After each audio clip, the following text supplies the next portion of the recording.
Every engine on the Factory Trains Railway is valuable to Sir Topham Hatt. They do their work without fuss. Some of the engines argue about their work, but they still do as they're told. One morning, Edward was in the station waiting for his passengers to get on his local train. He had done a lot of work today and was very tired. All this work is starting to get a toll on me. As soon as I leave with one train, I come back with another. Don't worry, Edward. Once we're finished with this job, we only have one more to go, or we can fill you up with some fresh coal and water. Oh yes, that would be lovely, said Edward. The guard's whistle blew, and Edward had set off. But one engine had heard everything. That evening, Duck had finished his train and went back to the sheds. Donald saw a concerned look on Duck's face.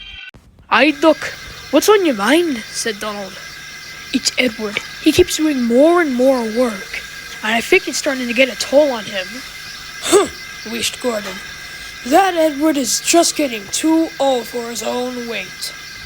"Huh, he's just an old iron engine who needs to give up and be preserved."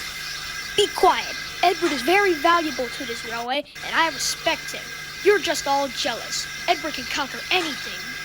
Aye, Edward is strong, but he needs to lay off for a little bit.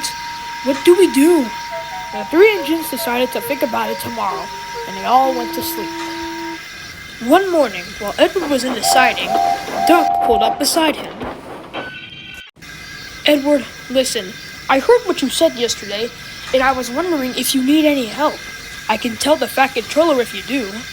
"No, thank you, Duck. I do appreciate it, but I wouldn't want to show those big engines just to appreciate or respect me for once. Of course I know how to handle them, but I just wish that they could just appreciate what I do for them, just for once." "Well, thank you, Edward. I appreciate your time. Anyways, I must go now. My next train's gonna get ready in a couple of minutes. See you later."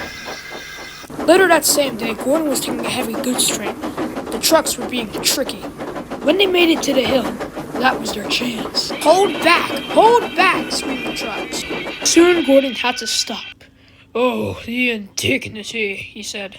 But then, James was coming up on the same line with a passenger train, and he had to stop for Gordon.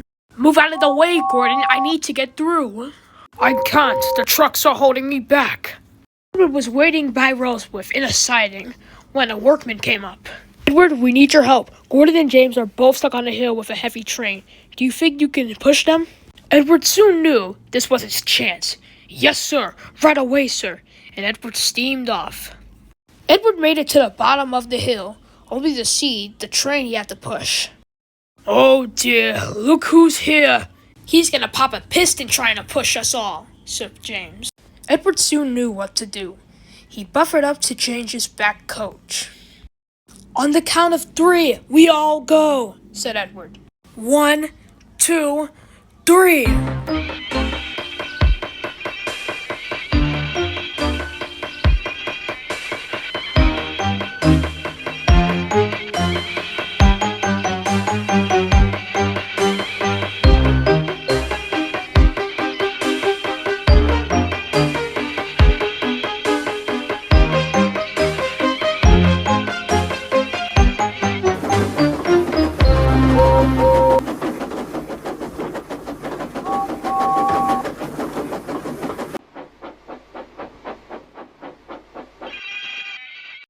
That night, after a hard day of work, Edward soon returned to his shed where the other engines were waiting for him.